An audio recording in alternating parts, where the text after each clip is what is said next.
Outro olhar. A apresentação, Kleber Benvenu. Olá, bom dia família Bandeirantes, bom dia para você que nos escuta na intimidade do rádio e que também nos acompanha pela internet. O parlamento é a casa do povo, essa frase tão batida, mas nunca se fez tão necessária e tão atual. Nós vivemos um tempo da necessidade de decisões com precisão técnica, mas sem jamais abrir mão da representatividade, das decisões que provêm também da política. E essa representação se materializa especialmente no parlamento, nos deputados que foram eleitos para decidir em nosso nome. Isso é representação, eles nos representam, porque nós não poderíamos ficar todo dia decidindo as coisas da vida pública. Eles que precisam sentir o clamor das ruas, que chega de forma plural, diversa, inclusive com as contradições da própria sociedade. Mas é essa leitura do tecido social que vai fazer valer a delegação que os deputados receberam pelo voto. Desde os protestos lá de 2013, a gente fala muito, o país fala muito de uma crise de representação política. A sociedade mudou e a política precisa mudar com ela, o parlamento idem. Então é sobre isso, sobre esse novo modelo de poder legislativo que nós vamos falar hoje, um poder que quer ser cada vez mais conectado, mais digital e, portanto, mais representativo da sociedade. Eu sou o jornalista Kleber Benvenu e nos próximos 30 minutos eu converso com o deputado Gabriel Souza, atual presidente da Assembleia Legislativa do Rio Grande do Sul. Marido da Thalise, pai da pequena Dora, de 3 anos. Ele é nascido em Tramandaí, formado em medicina veterinária pela UBRA. Começou a militância política no MDB muito cedo, com 15 anos.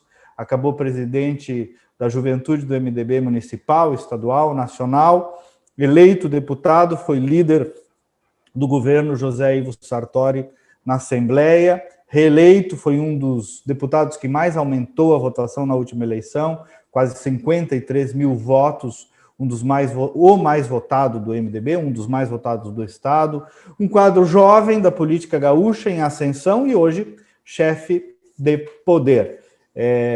Bom dia, presidente. Primeiro, obrigado por estar aqui conosco, também por honestidade intelectual dos nossos ouvintes. Nós somos colegas no governo Sartori, tive o privilégio de dividir contigo aquela dura jornada, né? Eu, primeiro secretário de comunicação, depois chefe da Casa Civil, contigo na liderança do governo. Então, temos uma vivência muito rica daquele período, mas o nosso programa não é de perfil, mas eu queria pedir que tu nos contasse um pouco melhor do Gabriel, que para muitas pessoas estão conhecendo mais, deputado, esse ano, né? Como se diz lá em Casca, de onde tu vens, do que se alimenta. Bom dia, obrigado mesmo por estar aqui conosco, presidente. Bom dia, Kleber, bom dia a todos os nossos ouvintes aí da rádio, do podcast ou da internet.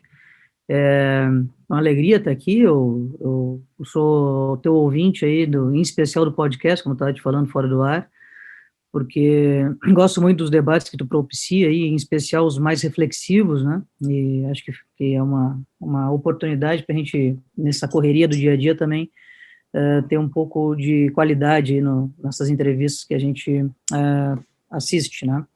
Então, primeiro, dizer que estou muito feliz de estar aqui. Segundo, para responder a tua pergunta, bom, quem é o Gabriel, do que se alimenta, do que como vive. Quem é do que se alimenta? Que nem o Globo Repórter. Bom, basicamente, eu estou na política desde os meus 14 anos de idade, através do Grêmio Estudantil da minha escola, lá em Osório. Embora seja de Tramandaí, eu sempre estudei em Osório, que na época ali tinha uma série de polos de educação, e a partir do movimento estudantil secundarista, então entrei na política, né? Meus pais nunca militaram, não tenho nenhum familiar que venha da política. Eu até brinco não, falo a verdade, a primeira vez que meus pais entraram na Assembleia Legislativa foi na minha posse, em janeiro de 2015, e poucas vezes haviam entrado, provavelmente, em algum comitê ou diretório de partido político, e acabou que eu entrei no movimento estudantil e logo em seguida eu já notei a necessidade de me alinhar a alguma sigla partidária, porque a política ela é organizada no Brasil, pelo menos a política que tenta intervir diretamente na vida das pessoas, né, não só as políticas setoriais, classistas, entre outras tantas áreas que se pode fazer política, e se deve, inclusive, mas a forma de tu praticar tuas ideias é através dos partidos políticos. E aí foi interessante, porque eu também não tinha nenhum partido para entrar, e aí comecei na época, não tinha, a internet não era tão desenvolvida que nem hoje, que tu bota um Google ali e vê qualquer assunto, né, e consegue entender melhor o que está acontecendo. Na época era mais difícil esse acesso à informação, e aí olhei um pouco sobre, na época, o PPB, que era o Partido Progressista Brasileiro, na época, hoje Partido Progressista, depois, inclusive, o Partido dos Trabalhadores, na época, eu tive contato com um amigo que era filiado ao PT, e aí tentou me levar, logo vi que nenhum nem outro atendia o que eu imaginava, o que eu pensava, minha visão de mundo, e aí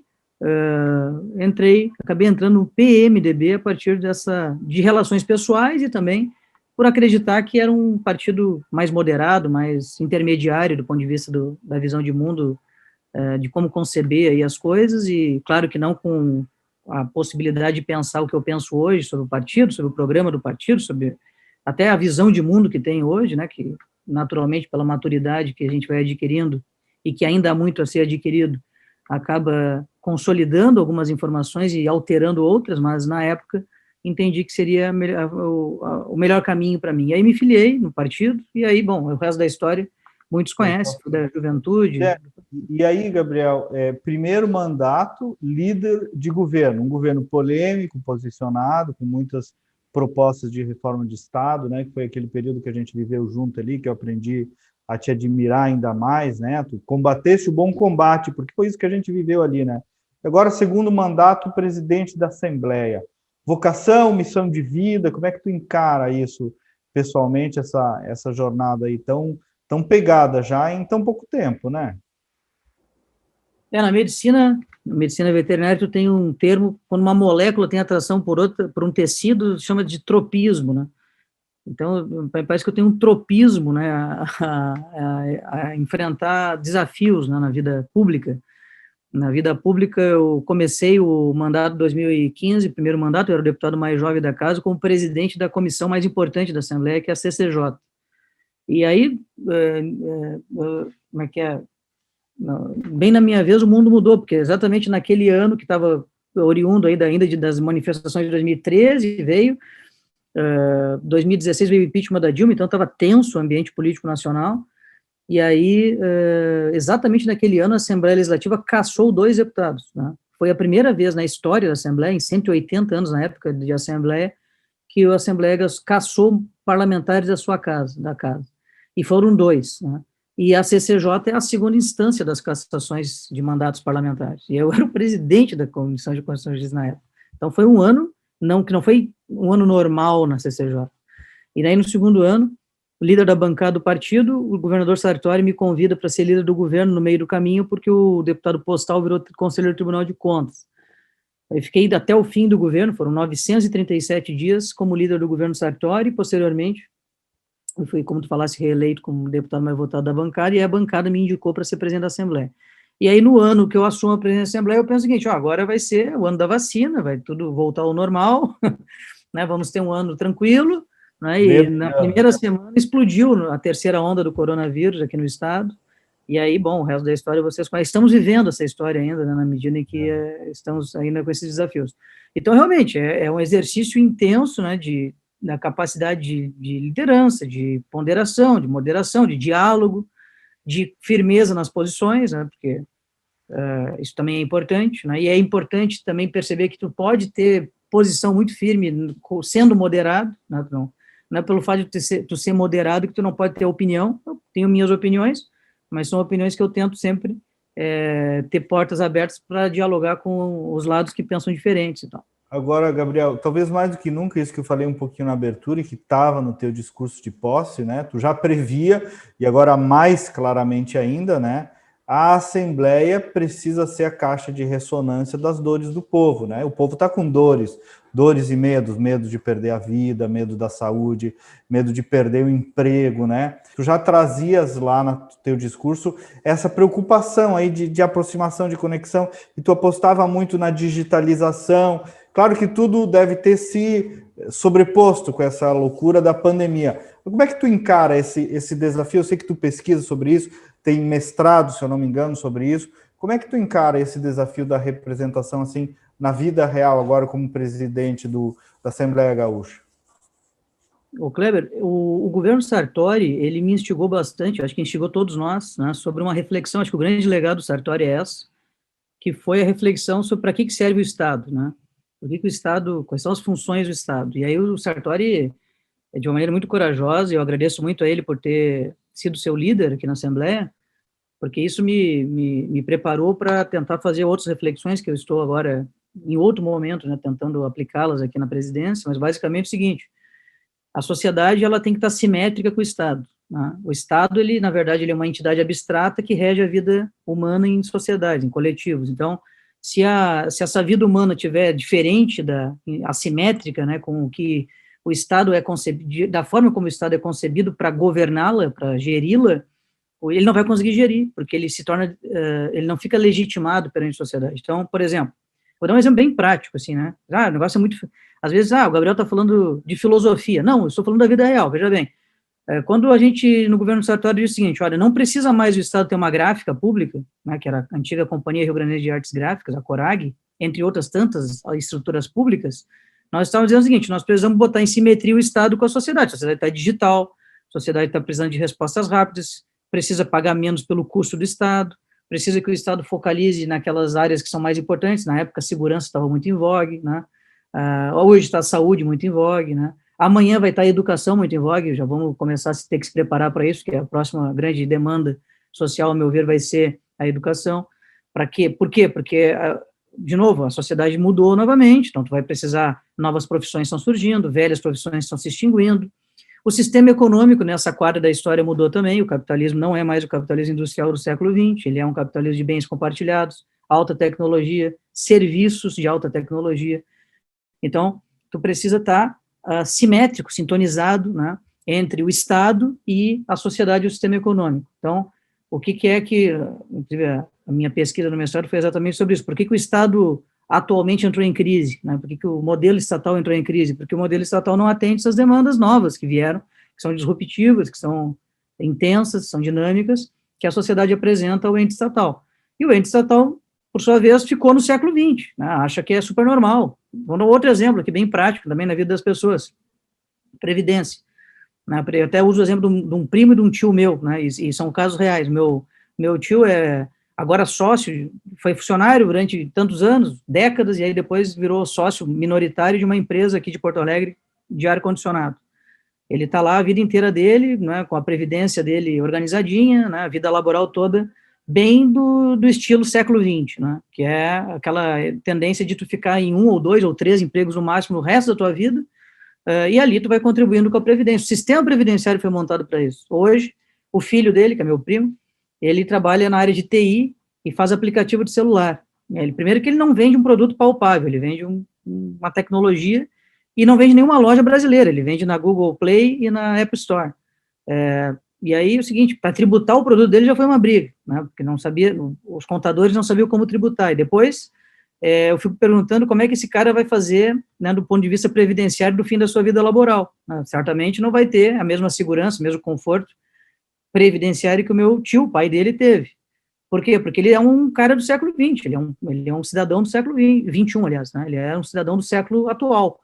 Quer dizer, as pessoas do século atual, e em especial as gerações novas, elas têm uma necessidade de mobilidade laboral. Eles não podem ficar eternamente presos no mesmo emprego, até porque o sistema econômico atual exige que tu faça empreendedorismo, que tu mude de ramo, de atividade, a depender do movimento do mercado, né?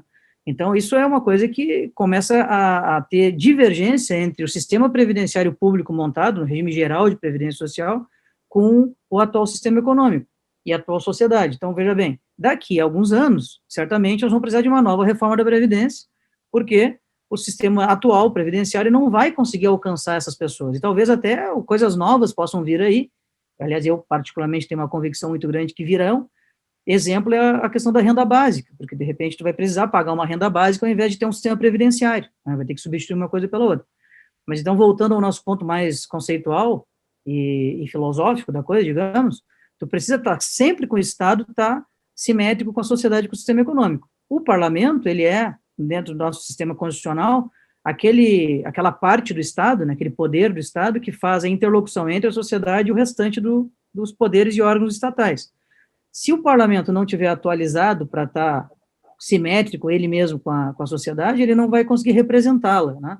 E não conseguindo representá-la, não vai conseguir subsidiar o Estado dessa necessidade de atualização. Então, esse raciocínio que me levou a ter aquele discurso de posse, dizendo o seguinte, olha, a Assembleia Legislativa faz 30 anos que tem o mesmo regimento interno, não dá mais, então vamos fazer uma reforma regimental, vamos propor uma reforma regimental nos próximos dias, aqui na casa. A Assembleia Legislativa não pode mais representar a sociedade do jeito que representava anos atrás, porque a sociedade não é mais a mesma de anos atrás. Então, esse debate de atualização... E um dos jeitos de encurtar o caminho que tu falaste ali, tem falado também, até nesse exemplo do teu tio, do teu primo, também é o digital, né, Gabriel? Claro que até quem acompanha a pesquisa de opinião pública sabe que nem sempre o extrato digital é o extrato representativo da sociedade, né, o extrato médio, mas o digital permite, né, e eu vejo aí que tu está tentando também atualizar um pouco a Assembleia digitalmente, né, criar fóruns digitais mais concretos aí de aproximação das pessoas com as decisões. Sim, veja bem, o PNAD, né, que é uma pesquisa Nacional de Amostragem por Domicílio do IBGE, diz que na região sul do Brasil, 97% das famílias tem alguém com um smartphone em casa, conectado à internet.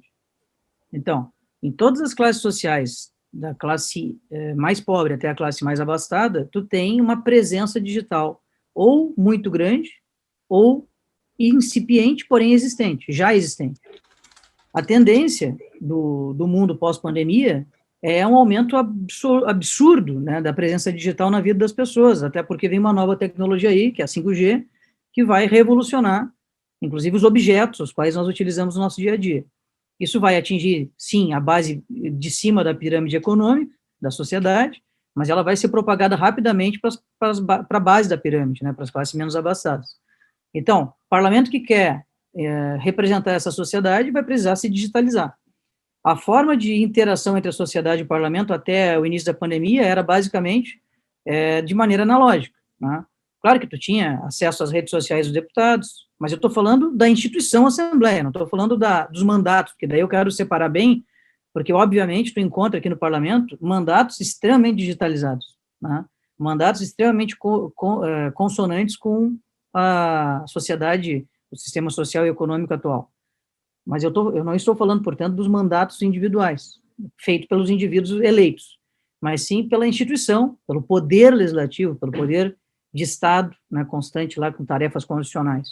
Então, essa instituição é que eu me refiro que era muito analógica. Então, eu estou criando instrumentos novos, bilaterais, de interatividade maior entre o representado e o representante, para que a instituição possa estar atualizada a tal ponto que consiga cumprir sua função constitucional no século XXI. Se não vier a cumprir, o que vai acontecer? Vai começar a ter crise, porque as pessoas não veem como legítimo uma instituição que não cumpre o seu papel do ponto de vista do século, do momento atual que vivemos. Então, é por isso que eu denoto as crises do Estado democrático, da democracia liberal, né? A democracia liberal, ela está em crise no mundo porque ela não conseguiu se reinventar e se atualizar a tal ponto de se tornar deslegitimada. Então, isso tem muito a ver com as desatualizações dos parlamentos, né? E aí a Assembleia Legislativa se enquadra nesse quesito, daí o porquê a necessidade de aumentar e melhorar a sua capacidade de representação. Agora, presidente, eu vejo que o senhor está tratando aí, criou um fórum para debater o pós-pandemia. Eu queria lhe ouvir um pouco sobre o Rio Grande do Sul. Estritamente, podemos falar, claro, sobre a pandemia, mas sobre a caminhada de desenvolvimento do Estado, a caminhada de reformas.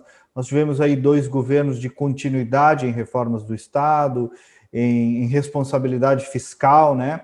Mas é um trabalho que não terminou e daqui a pouco, ano que vem, já tem eleição.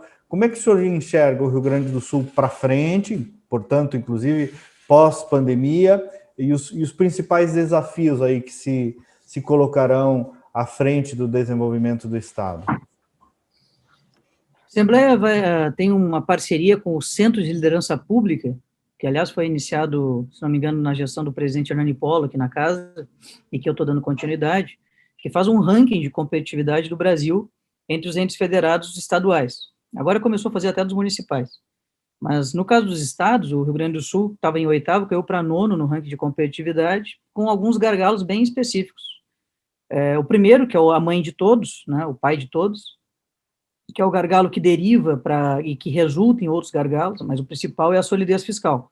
Solidez fiscal, nós somos o penúltimo no Brasil em solidez fiscal. O que é isso? Nós gastamos mais que a gente arrecada. Isso gera uma série de problemas. Daí o porquê é o problema ideológico de querer gastar mais que a arrecadação, porque não é lógico gastar mais que a arrecadação, pelo menos dos entes subnacionais. No Brasil, somente a União Federal consegue se endividar com títulos da dívida pública. Os entes estaduais e municipais não podem, nem devem, nem deveriam. De maneira que nós precisamos atentar para a solidez fiscal. Continuar atentando para a solidez fiscal. Responsabilidade fiscal, responsabilidade fiscal, responsabilidade fiscal. Aqui não é uma opção ideológica, é uma questão lógica baseada na regra constitucional vigente no nosso país. Então, o que o governo Sartori fez, que o governo Leite, de uma certa forma, continua fazendo, é algo muito salutar que, a meu ver, deve ser continuado no futuro, independente do partido que vier a ganhar a eleição, em 2022. Outro gargalo estrutural é a questão da infraestrutura. E a infraestrutura deriva da falta de dinheiro para investimento e da falta de capacidade de endividamento, porque, desde o governo Tarso, o Estado do Rio Grande do Sul ultrapassou o que a lei de responsabilidade preconiza de limite de endividamento, que é 200% da receita corrente líquida. Então, se o problema é infraestrutura, nós precisamos achar um jeito de viabilizar a infraestrutura do Estado. Infraestrutura, eu estou falando de rodovias, hidrovias, aeroportos, entre outras questões estruturais, infraestruturais do Estado, para escoar a produção, para atrair investimento, para melhorar o acesso aos municípios e assim por diante, às regiões. Eu percebo que a melhor forma, que aliás o governo atual tem defendido também, é manter a receita ordinária basalmente, né, pelo menos na conjuntura de transição de uma situação de solidez fiscal deficitária para outra equilibrada, né, que nós ainda não alcançamos completamente, e utilizar dinheiros extraordinários, como é o caso de privatizações, para investimento completo na infraestrutura. É o que deve acontecer com o dinheiro da CE Transmissão a partir de agora, e da CE Geração. Agora, tem um ponto que o ranking nos coloca numa situação complicada, mas eu quero chamar a atenção para isso, porque eu já disse que a terceira demanda, eu disse que no governo Sartori, a demanda da segurança foi uma grande demanda, depois, no meio da pandemia, a demanda da saúde vem como uma grande demanda da sociedade, e eu não tenho dúvida que a próxima demanda virá da educação. Não porque eu sou apenas, e sou também, mas não apenas por isso, sou um grande defensor da qualidade da educação pública e privada, mas porque a economia que vem a seguir, ela já dá indício de ser altamente disruptiva. A era da revolução cognitiva.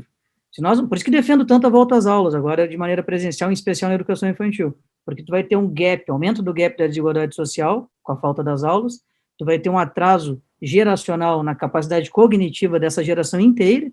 Eu não estou falando dos teus filhos, da minha filha apenas, mas estou falando de milhões de pessoas, de brasileiros, de gaúchos, que vão ter problema gravíssimo na sua vida adulta, devido ao que está acontecendo agora em 2021, então, e que aconteceu em 2020. E a gente já falava pouco antes de educação aqui no Estado, né, Gabriel? Nós reformamos tantas áreas aí, das finanças e por aí afora, tudo mudou, e a educação pública a rigor, né, nos seus resultados foi piorando, aumentaram os investimentos, piorou, e a gente não investigou muito, não reformou, talvez tanto quanto devia. Imagina agora com todo esse quadro aí que tu tá dizendo, colocando o dedo em cima, né, no tamanho desse desafio que vem aí. Sim, é por isso que os debates que a Assembleia tem feito, e começou com o impacto da vacina na economia, mostrando claramente, com evidências de agora e de projeção de futuro, mostrando que quem vacinar primeiro sai na frente nessa corrida econômica global, nessa economia globalizada cada vez mais, e interligada. Precisamos vacinar para sair na frente, e as oportunidades que restam aí para os países que conseguirem aproveitá-las são inúmeras, né? Mas, é importante dizer o seguinte, a vacina é fundamental, Mas no segundo momento vai ser a educação fundamental, na medida em que essa economia, aliás, vai precisar de uma sociedade com uma alta capacidade cognitiva de aprendizagem rápida de novas habilidades e de novos conhecimentos, que a gente nem sabe quais serão, né, porque vai ter uma revolução, com a 5G vai vir, né, com a internet das coisas, para, né, terminar completamente com velhos paradigmas. Então, no Rio Grande do Sul, basicamente, trazendo o debate para cá, nós vamos fazer um debate sobre educação pós-pandemia. Eu percebo, Kleber, que nós vamos ter uma educação híbrida, né, pelo que eu tenho lido e ouvido de quem estuda o assunto e pesquisa o assunto. Quer dizer, a educação nunca vai deixar de ser na sala de aula. Sala de aula, até escrevi um artigo esses dias sobre isso, a sala de aula é insubstituível pela sua capacidade de interação social, pela sua capacidade de aprendizagem, etc. Em especial, quanto mais inicial a série, mais importante a sala de aula, né? Indo até a educação superior, que pode até dispensar a sala de aula, aliás, tem dispensado a sala de aula em muitos casos. Mas quanto mais cedo, mais tenra o nível da educação, mais necessário será a sala de aula. Agora, eu acho que mesmo nesses níveis, tu vai ter uma educação híbrida, né? Por que eu acho que vai ter que ter uma educação híbrida? Porque a tecnologia, ela vai estar cada vez mais presente na nossa vida. Então, impossível será, né, tu ter um sistema de aprendizagem para qualquer indivíduo, em especial as crianças, sem apresentar elas e utilizar com elas as ferramentas tecnológicas. Tanto é que eu sou autor aqui da lei, junto com o deputado Vilmar Zanquim, de uma experiência que trouxe lá do estado de Utah, nos Estados Unidos, no ano de 2019, da lei da cidadania digital, porque eu acredito que nós tínhamos que já iniciar uma política de cidadania digital nas crianças, para as crianças já estarem ambientadas com as oportunidades, com as ameaças que a internet nos traz, e saber utilizá-las para o bem da sua própria vida e da comunidade. Presidente, a gente está terminando aí do melhor jeito, que ao falar de educação está falando de futuro, né? O senhor falou de criança, né? O senhor é um líder jovem, preparado do Rio Grande do Sul. Queria lhe franquear o espaço por uma mensagem final, se é que pode ser de esperança, de otimismo com o nosso Estadão de Deus aqui, lhe agradecer por ter nos atendido, desejar iluminação aí nas suas decisões, sucesso, equilíbrio, que o senhor tem procurado sempre, e lhe ouvir aí uma mensagem final sobre o futuro desse nosso Rio Grande de Deus. Eu acredito, eu diria assim, que a minha perspectiva de futuro para o Estado, ela é uma perspectiva de muitas melhorias, muito positiva, né? O legado do governo Sartori, que foi, de certa forma, continuado no governo Leite, quer dizer, um programa de 8 anos aí tem corrigido a questão fiscal do Estado, que ela é a mãe de todos os outros problemas do ponto de vista de capacidade de investimento público. Então, temos que ter capacidade de investimento a partir do equilíbrio financeiro e fiscal do Estado. Isso está sendo resolvido, está sendo observado e atentado, e acho que uma cultura da responsabilidade fiscal foi implementada pelo governador Sartori no Rio Grande do Sul. Tanto é verdade que o próprio governador Eduardo Leite não nega isso, aliás, faz questão de lembrar, geralmente, o quanto que isso foi importante e tem sido importante para o Estado. Além disso, vejo que nós vamos ter uma janela de oportunidade com as privatizações, em especial até agora da Companhia Estadual de Energia Elétrica, para fazer uma recuperação do déficit de investimento em infraestrutura que o Estado deixou de fazer durante muitos anos. Então, nós vamos ter aí um dinheiro importante para investir em infraestrutura. E se nós tiver atenção com outras áreas, entre as quais se destaca a educação, nós vamos ter condições de preparar melhor o futuro para as gerações seguintes. Então, a minha preocupação atualmente, né, que eu digo que é extremamente dependente com o que vai acontecer com o Rio Grande do Sul do amanhã, é estarmos preparados para o day after, para o próximo passo, né, que é o dia seguinte ao controle, ao fim da pandemia. Eu digo controle porque eu acho que nós vamos conviver muito tempo com esse vírus, mas de maneira controlada. Então, como faremos, né, como nos prepararemos para enfrentar esse novo momento? E eu acho que esse é o grande debate que a Assembleia tem se debruçado, e eu vejo com boas expectativas aí o quanto que nós poderemos fazer frente a esses desafios, de maneira que agradeço imensamente a oportunidade, Kleber, fico à disposição e sempre que tu achar conveniente me convidar, estou sempre às ordens aí do teu programa. Muito obrigado. Obrigado, Gabriel. A gente também sempre campeia líderes jovens do Rio Grande do Sul, né? O Rio Grande do Sul passa, eu cheguei a escrever uma vez, teve um esgotamento geracional de algum modo, né? E quando redescobre figuras como tu e outros que estão aí, também enxerga para frente, né? Sem desprezar o conhecimento acumulado, mas enxergando pessoas que vão nos liderar e nos conduzir daqui para frente, né? Olhando para frente. Obrigado, então, deputado Gabriel Souza, presidente da Assembleia Legislativa. por estar conosco nessa manhã de sábado e trazendo essa esperança aí em relação, esperança concreta, né, em relação ao futuro do Rio Grande do Sul. O programa é produzido pelo futuro jornalista João Vargas, sob a coordenação da Critério, resultado em opinião pública. Nós voltamos no próximo sábado com mais uma edição. Bom dia, bom final de semana e até lá.